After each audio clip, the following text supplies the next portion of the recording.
ਸੋ ਇਹ ਜੋਸ਼ ਹੈ ਕਿਸਾਨਾਂ ਦਾ। ਉਮਰਾਂ ਲੰਮੀਆਂ ਹੋ ਗਈਆਂ ਪਰ ਹੌਸਲੇ ਹਲੇ ਵੀ ਬੁਲੰਦ ਨੇ। अडवाणी और अंबानी का चमचा है ये राजवीर सिंह क्रांतिकारी मलिक। हम नहीं हटेंगे चाहे 12 साल हो जा। आर पार की लड़ाई करके यहाँ से जाएंगे, इतना कानून वापस नहीं होते, इतने यहाँ से नहीं जाएंगे। किसान ने मांगा कब है? किसान ने सरकार से कभी कुछ नहीं मांगा। अपनी मर्जी से अपनी इच्छा अनुसार अपना प्रॉफिट कमाने के लिए बस ये कानून बिल लेकर आ गए। मोदी जी या कोई और दूसरी सरकार ये चाहते हैं किसान गरीब रहे, किसान का बच्चा ना पढ़े, किसान का बच्चा ओडी कार में ना चले। 2-2 हजार रुपए किसानों के अकाउंट में डाल रहे हैं। भाई किसने मांगे तुमसे 2 हजार रुपए? हम तो कह रहे हैं हमसे ले जाओ 2 हजार रुपए, हम दे देंगे सारे, कर किसान का ये काला कानून वापस।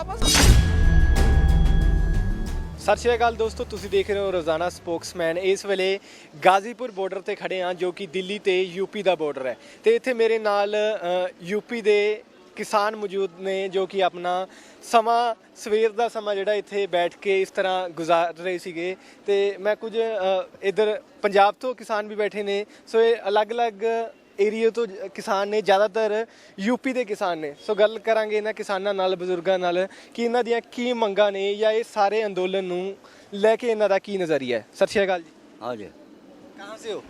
जिला मुजफ्फरनगर गांव फुगाना। मलिक यूपी से। हाँ मलिक, ओके। राजवीर सिंह मलिक। कितनी उम्र है? उम्र 60 साल। कितना टाइम हो गया यहाँ पे? यहाँ पर शुरुआत से हम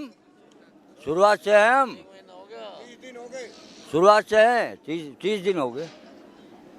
और सरकार हमें बकाती है, कभी 2000 कहती है, कभी हमें खालिस्तानी बताती है, कभी हमें राजस्थानी बताती है, कभी कुछ बताती है। ओपोजिट को भी बदनाम कर रहे हैं लोग।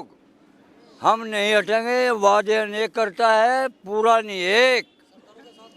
और ये डांडी मारा है अडवाणी और अंबानी का चमचा है ये राजवीर सिंह क्रांतिकारी मलिक।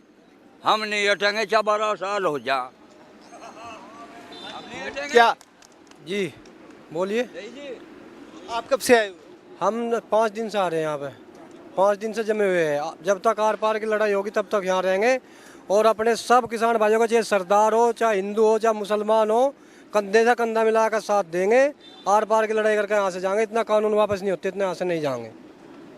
ਸੋ ਇਹ ਤਸਵੀਰਾਂ ਨੇ ਏਕੇ ਦੀਆਂ ਜੋ ਏਕਾ ਬਿਆਨ ਕਰ ਰਹੀਆਂ ਨੇ ਕਿ ਹਰ ਤਬਕੇ ਦਾ ਲੋਕ ਇੱਥੇ ਇੱਕ ਦੂਜੇ ਦੇ ਨਾਲ ਕੰਧਾ ਜੋੜ ਕੇ ਖੜਾ ਹੈ ਤੇ ਇਹ ਵੀ ਕਿਹਾ ਜਾ ਰਿਹਾ ਹੈ ਕਿ ਹਾਲੇ ਦਾ ਕੋਈ ਸਮਾਂ ਨਹੀਂ ਹੋਇਆ, ਚਾਹੇ ਸਾਨੂੰ 12 ਸਾਲ ਕਿਉਂ ਨਾ ਉਰੇ ਬੈਠਣਾ ਪਵੇ, ਪਰ ਇਹ ਕਾਨੂੰਨਾਂ ਨੂੰ ਰੱਦ ਕਰਵਾ ਕੇ ਜਾਵਾਂਗੇ। ਕੀ ਹਾਲ ਹੈ ਜੀ? ਮੈਂ ਠੀਕ ਆ। ਕਿੱਥੋਂ ਆਏ? ਜਨੀਬਾਬਾਦ, ਨਜਿਆਂਬਾਦ, ਬੰਜੌਰ। ਕਦੋਂ ਦੇ ਆਏ ਹੋ? ਕੱਲ ਦੇ ਆਏ, ਕੱਲ ਦੇ। ਰਾਤ ਉਰੀ?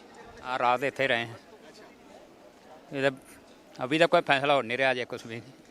मैं कोई फैसला नहीं दे रही को। ਕੀ ਲੱਗਦਾ ਹੈ ਕਦੋਂ ਤੱਕ ਆਜੂ ਫੈਸਲਾ? ਜਦੋਂ ਮਰਜ਼ੀ ਹੋ ਜੇ, ਹੁਣ ਇੱਥੇ ਰਹਾਂਗੇ ਕਨਕਨਾ ਜੇ ਮਰਜ਼ੀ ਹੋ ਜੇ, ਇੱਥੇ ਰਹਾਂਗੇ, ਸ਼ਹੀਦੀਆਂ ਪਾ ਜਾਾਂਗੇ। ਹਾਂ, ਕਦੋਂ ਫੈਸਲਾ ਹੋਊ ਉਦੋਂ ਜਾਵਾਂਗੇ, ਉਹਨਾਂ ਜੇ ਜਾਣੇਗੇ ਹੀ ਨਾ। ਪਰ ਉਹ ਤਾਂ ਕਹਿ ਰਹੇ ਨੇ, ਸਰਕਾਰਾਂ ਦੇ ਨੁਮਾਇੰਦੇ ਕਹਿ ਰਹੇ ਨੇ, ਕਹਿੰਦੇ ਬਿੱਲ ਨੇ ਜਿਹੜੇ ਉਹ ਸਹੀ ਨੇ ਪਰ ਕਿਸਾਨਾਂ ਨੂੰ ਸਮਝ ਨਹੀਂ ਹੈਗੀ, ਉਹਨਾਂ ਨੂੰ ਗੁੰਮਰਾਹ ਕੀਤਾ ਜਾ ਰਿਹਾ। ਨਹੀਂ ਸਮਝ ਸਾਰੀ ਆ ਕਾਲੇ ਕਾਨੂੰਨ वापस ले लेना। हाँ, ये सरकार कर रही है। सरकार किसानों को गुमराह कर रही है। किसानों को किसी राजनेता की जरूरत ही नहीं है, ना कोई मंच पे आया है हमारे, ना आने दे किसी को राजनेता मंच पे। किसान अपनी लड़ाई स्वयं लड़ रहा है और लड़ेगा जब तक हमारे समस्या का समाधान नहीं होगा, चाहे जिंदगी बीत जाए, यहाँ से जाएंगे नहीं किसान। आप कहाँ से हो जी? यूपी मुजफ्फरनगर से। अच्छा, कितने दिन हो गए यहाँ पे आए हो? यहाँ तो 1 महीना हो गया। 1 महीने से यहीं पे हो? हाँ हाँ। घर नहीं गए? नहीं, घर गया था बीच में 1 दिन। हाँ, रात यहीं पे गुजारते हो या घर पे चले जाते हो? रात यहीं था। हाँ।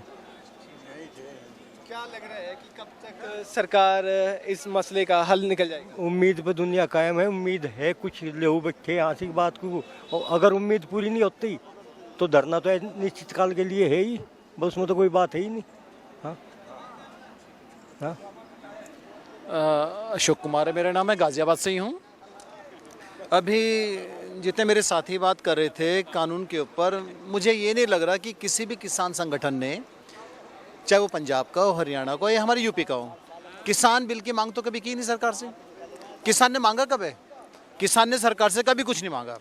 अपनी मर्जी से, अपने इच्छा अनुसार अपना प्रॉफिट कमाने के लिए बस ये कानून बिल लेकर आ गए, कृषि कानून बना दिया, जो कि पूरी तरह से शोषण करता है किसानों का, किसानों के अधिकारों का। एमएसपी छीन लेता है, मार्केटिंग कर देता है, एपीएमसी को ख़त्म करने की नीयत। और अगर कोई मुकदमे हों, रिकवरी के केस बने, तो हम डिस्ट्रिक्ट कोर्ट में नहीं जाएंगे, एसडीएम के पास जाएंगे। एक कॉन्ट्रैक्ट साइन करोगे तो कॉन्ट्रैक्ट भंग हो गया तो आप स्टे ले लेंगे, किसान से ज़मीन छीन लेंगी। तो बहुत सारी कमियां हैं जो बिना मांगे हमारे ऊपर ज़बरदस्ती ये सरकार थोप रही है। पर वो तो कह रहे हैं कि ये किसानों के हक में। किसानों के हक में बिना किसानों की राय के कैसे हो सकता है पाजी? मैंने दोस्तों, आपके भले के लिए आप कोई चीज़ मांगना चाह रहे हैं, आपने मांगी नहीं और मैंने बना दिया। और मज़े की बात है आप समझे नहीं, मतलब आपको समझ नहीं आ रहा। और मैं पूरी कोशिश कर रहा हूँ कि किसानों के हित में, और किसान समझ नहीं रहा। यानी मैं तो ये समझू ना कि तुझसे समझदार हो ही नहीं। तो यही हुआ भैया, हमारे अगर हक में है, हमारी समझ के लिए है, हमारे भले के लिए है, तो हमें एक सेक्शन बता दो इन तीनों कानून का जो हमारे हित में जाता है। कोई नहीं है, इसमें सरकार बात नहीं करती। सरकार फिर कुछ नकली किसानों का सहारा ले लेती है, जैसे कच्छ आगरा में आए और मीडिया ने बड़ा उसको दिखाया, नेशनल मीडिया ने तो काफ़ी दिखाया कि अब किसानों के बीच में दो ग्रुप हो गए। एक किसान कहता है कि कृषि कानून हमारे लिए बहुत हित में है। जब हमारे कुछ लोकल लोगों ने उनसे बात करी, भैया छोल क्या होता तुमने नहीं पता नहीं, छोल मालूम ही नहीं है, बुआई के बारे में नहीं मालूम, कुछ नहीं मालूम। इस समय गन्ने का रेट क्या है नहीं पता। गन्ने के जो हमारे किसान का गन्ना गया था पिछले साल का अभी तक पैसा नहीं आया। जनवरी मतलब अभी थोड़ा बहुत आया था दिसंबर में, पूरा अभी भी नहीं आया। तो उन्हें कुछ पता ही नहीं। वो पैदा किए हुए किसान थे, खड़े किए हुए थे। जी जी बिल्कुल, मुझे तो लगता है और उनके आचरण से ऐसा ज्ञात हुआ कि वो बिल्कुल नकली किसान थे। और होता ही है, सत्ता पक्ष ऐसा करता है, सत्ता पक्ष अपना काम करे, ऐसे अपना काम कर रहे हैं। आप भी खेती करते हो? बिल्कुल बिल्कुल, खेती है अपनी, किसान है और प्रोफेशनली एडवोकेट भी हूँ। खेती भी करते हो, एडवोकेट? बिल्कुल, खेती तो हम सब की है जी। और हमारे बच्चे तो बाहर भी पढ़ रहे हैं। जब हमारे बच्चे अगर कोई रोलेक्स की घड़ी पहनकर आ जाएं तो कहते हैं तो स्पॉन्सर हो रहा है, फंडिंग हो रही है। कहाँ से फंडिंग हो रही है? कनाडा से हो रही है जी, पाकिस्तान से हो रही है। मतलब ये क्या मानसिकता है? मोदी जी या कोई और दूसरी सरकार ये चाहते हैं किसान गरीब रहे, किसान का बच्चा ना पढ़े, किसान का बच्चा ओडी कार में ना चले। मतलब मेरे पंजाब का किसान तो बहुत संपन्न है। मेरे पंजाब के किसान में तो हजारों मजदूर काम कर रहे हैं बिहार के। अगर वो एक मोटी चैन पहनकर आ गए तो किसान है नहीं। पता नहीं कौन सी परिभाषा है, कौन से विद्यालय में पढ़े हमारे योगी और प्रधानमंत्री जी। तो देखते हैं क्या लगता है कि आने वाला जो भविष्य है वो क्या होगा खेती का?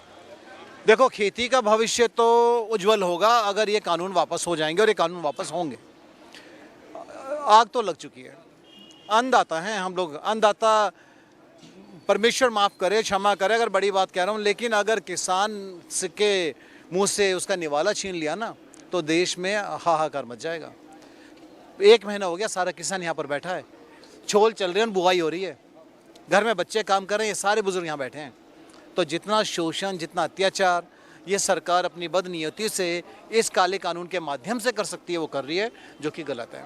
भविष्य अच्छा नहीं है, सरकार का तो नहीं है कम से कम। आप सरकार का भविष्य नहीं है अच्छा, किसानों का? किसान तो देखो, इन्होंने आज घोषणा की हम 2-2 हज़ार रुपये किसानों के अकाउंट में डाल रहे हैं। भाई किसने मांगे तुमसे 2 हज़ार रुपये? हम तो कह रहे हैं हमसे ले जाओ 2 हज़ार रुपये, हम दे देंगे सारे। कर किसान का ये काला कानून वापस। पता नहीं क्या झुंझुना दिखा रहे हैं, क्या नियत है। और ये है अड़ियल। आप कितने दिनों से हो यहाँ पे? 30 दिन हो गए पूरे, सारे 30 दिन हो गए। सारे किसान यहीं पर बैठा हुआ है। बुजुर्ग हैं बेचारे, कुछ तो ऐसे हैं जो हमारे 70-80 साल के हैं, शाम को सोने के लिए भी यहाँ ट्रैक्टर के नीचे सोते हैं, ठंड लगती है, बहुत सारी चीज़ें हैं। किसान भाइयों से और सरकार से क्या अपील करना चाहते? भाई एक ही अपील है सरकार से तो कि प्रधानमंत्री जी आप आइए, बात कीजिए, हम आप ही के लोग हैं, हम आपके देश के नागरिक हैं, आप हमारे प्रधान सेवक हैं। आपने खुद कहा था मैं प्रधान सेवक हूं, तो प्रधान सेवक हैं तो किसान आज जिस तरह से प्रताड़ित है उसको बचाओ, इन बिलों को रद्द करो। और ये मांग हमारी नहीं है, हमारे देश की है, जो कि बहुत अनिवार्य है।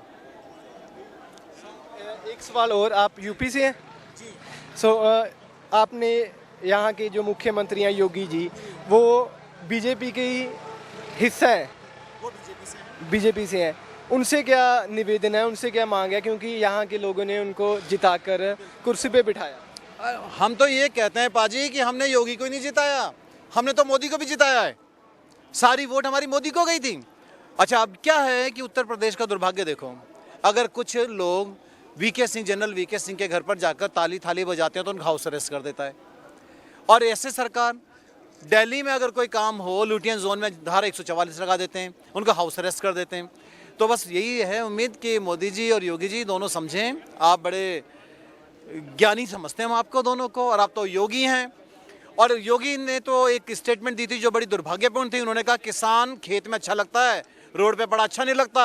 तो योगी जी, आप भी तो संत हैं, आप मठ में जाओ, योगी मुख्यमंत्री की कुर्सी पे क्यों बैठे हो? तो बहुत सारी बातें, बस भगवान इनको सद्बुद्धि दे और ये ख़त्म करें, किसानों के हित में काम हो। ਸੋ ਇਹ ਉਹ ਕਿਸਾਨ ਨੇ ਜਿਨ੍ਹਾਂ ਨੂੰ ਸਰਕਾਰਾਂ ਵੱਲੋਂ ਜਾਂ ਕੁਝ ਲੋਕਾਂ ਵੱਲੋਂ ਇਹ ਕਿਹਾ ਜਾ ਰਿਹਾ ਹੈ ਕਿ ਇਹ ਸਮਝਦਾਰ ਨਹੀਂ, ਇਹਨਾਂ ਨੂੰ ਕਾਨੂੰਨਾਂ ਬਾਰੇ ਜਿਹੜੀ ਨੌਲੇਜ ਨਹੀਂ ਆ, ਇਹਨਾਂ ਨੂੰ ਕਾਨੂੰਨਾਂ ਬਾਰੇ ਨਹੀਂ ਪਤਾ ਕਿ ਉਹ ਇਹਨਾਂ ਦੇ ਹੱਕ ਦੇ ਵਿੱਚ ਨੇ ਜਾਂ ਇਹਨਾਂ ਦੇ ਵਿਰੋਧ ਦੇ ਵਿੱਚ ਨੇ। ਸੋ ਤੁਸੀਂ ਦੇਖ ਰਹੇ ਸੀ ਰੋਜ਼ਾਨਾ ਸਪੋਕਸਮੈਨ। ਕੈਮਰੇ ਦੇ ਪਿੱਛੇ ਮੇਰਾ ਸਾਥ ਦਿੱਤਾ ਮੇਰੇ ਸਹਿਯੋਗੀ ਸੁਖਵਿੰਦਰ ਸਿੰਘ ਨੇ। ਧੰਨਵਾਦ।